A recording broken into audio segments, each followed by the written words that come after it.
Hello, everyone. This is Heidi with Downtown NorCal Live. With all of the conversations around going back to school this week, one thing I've noticed we've not really talked about are those incoming juniors and seniors. And so today, to talk to me about their special needs is Ida Chen. She is the owner of Elan Advising. Hi, Ida. Hi, everyone. Great to be here. Thanks so much for this opportunity, Heidi. Really glad to have you, and it's perfect timing. Can you talk about what you do? I love that question because it's one of the questions where, everybody's like, what is it that you do? Well, we are a life academic and career coaches. What that means is that we work with people one-on-one and we help them with achieving their goals, essentially, using introspection to figure out what those goals are, what their values are, what their skills and abilities are, and then really helping them figure out that next step. And what's really different about our company is that even though we do offer college admissions and graduate admissions consulting, which we'll talk about today, Heidi, but all of our coaches are life coaching certified. And so we have, we use our skills to know how to ask the right questions, know how to motivate our clients, and that's what makes us special. Well, this is certainly a time when everyone is feeling the impacts of the pandemic. So I love the comprehensive approach you're going to be applying to the college admissions process that we're covering today. Mm-hmm. In general, though, before we talk about our students, can you describe the pandemic's impacts on your business? Well, it's interesting because it's actually shifted a little bit. I usually work with my clients virtually anyway. I do have an office in downtown Davis. I love the space and my clients really enjoy it. But usually after, first one or two meetings, they prefer to move things virtually just because it's so convenient. So in that sense, we were pretty lucky in the sense that we were really well prepared. But what I didn't anticipate was, actually my clientele getting, actually growing because this year there's a lot of uncertainty in the college admissions season.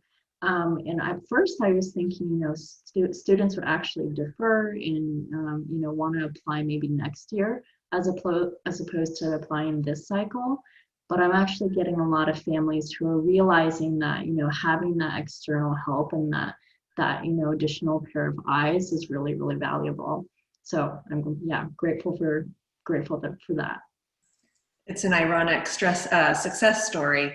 So in that decision-making process to seek your help, are some of them considering gap years? Is that part of what you can advise them about? It's definitely part of some people's decision making, and it really depends on the student. It really depends on the family in terms of what they value. So, for some students, they definitely want to go ahead with their, education careers. They want to just continue on the right, the path that they're on and just, not have a gap year. For other students, having that freshman dorm experience or that first, on-campus experience is very important to them. And so, if resources allow, they might consider to take a gap year. That's right. But it's really up to every single student and family, what their preferences are. My observations, I know my son has graduated college this year, and thanks to a college advisor getting him to the right place. But families seem stressed like never before that I can recall. And so how is it that you're coping with that? Yeah, I really appreciate that question because, I really do feel for families and students. College applications, it's always stressful. And, it's not only do you have the normal amount of schoolwork that's going on at school, but then you have all of this, extra stuff to deal with. And sometimes it's not readily apparent, like, what is this all for, in the moment, right? College admissions has always been somewhat of a black box. Every single school's approach is different. The UCs, for example, they use a holistic system. So it's not even like we can have, this kind of rubric where there are solid numbers to, put in and be able to see what your standing is. But I do think that this year it's just extra tough because even college admissions officers themselves are kind of uncertain to how as to how to proceed. They're doing the best that they can, but I do have, a good friend of mine that's in the college admissions office at UC Davis, and they're just kind of like, you know what, we're doing the best that we can, and we know we want to do right by the students, but this is just a very, very difficult year. Their, last semester grades are all pass fail for a lot of students. And then again, for the SATs and ACTs, a lot of students were not able to sit for those exams. And so a lot of schools are actually saying, okay, we're not going to even look at them.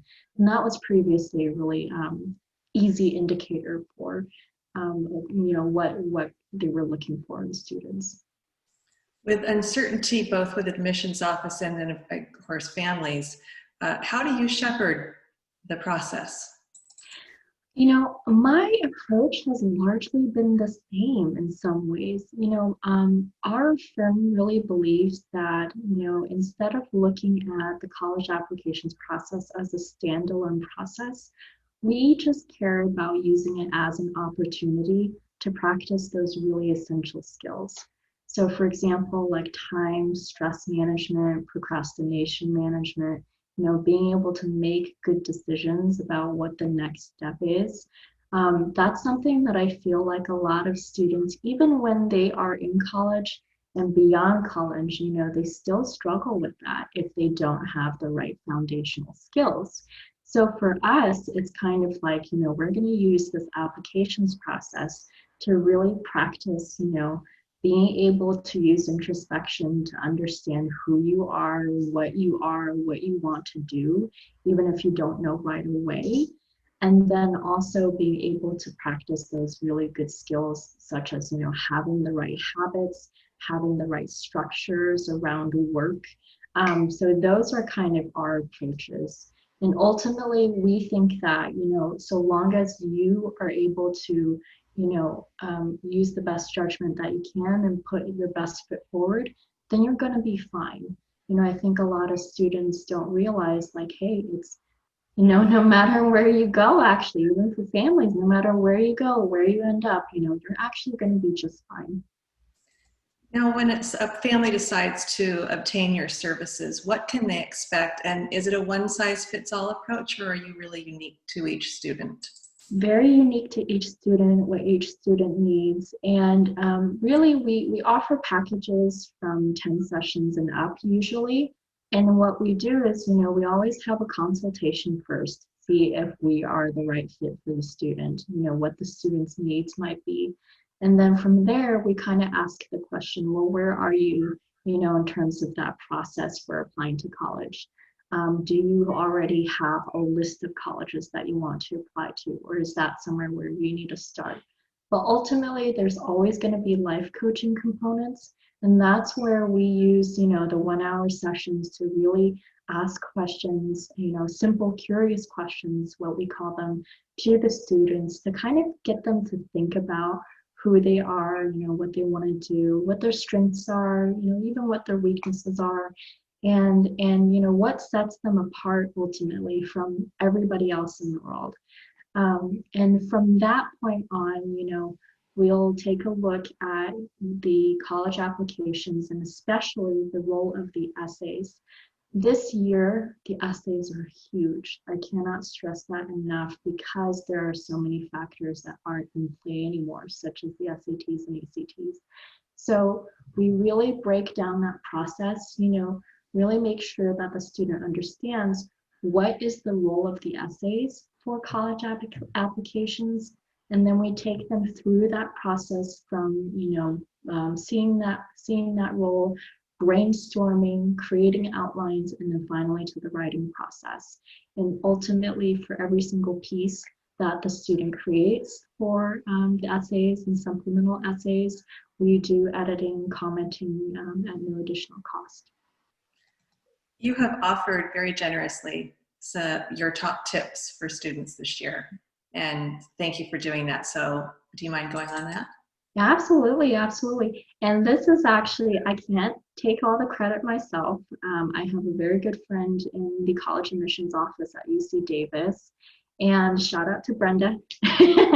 So I'm just channeling the salon, but she, really wanted people to know about this. So a couple of things for especially rising seniors this year. For the UCs and for usually any school, they always look at a combination of how challenging your classes have been, and then how you've performed in them, right? But this year, my friend was just like, you got to be a little bit kind to yourself. If you have taken a bunch of APs and, this year you're thinking you still want to get that AP, calculus BC out of the way, she's just like, don't even do it. She's like, nobody ever gets calculus BC, they don't ever get a good grade in that, especially if you've already taken calculus AB. She's just like, leave BC out of the picture, be a little bit kind to yourself. So that was really surprising to me. The other, important part to stress about is, again, the essays are super important. So, I'm working with services like ours. We're going to help the students really strategize on how, what are their best attributes that they can bring to college, and then how to highlight that in the essays. And then the other thing, and this is different for each campus, I found out, but UC Davis, for example, even if you decide to send your SAT and ACT scores, they're not going to look at them. So that's different from the sense of, we might, we're not going to count it against you, right? If you don't send your SAT or ACT score, that's very different. What they are actually saying is that even if you do send them, they're not going to consider it. It's just not going to help your applications, not going to hurt your applications. It's just not in the picture.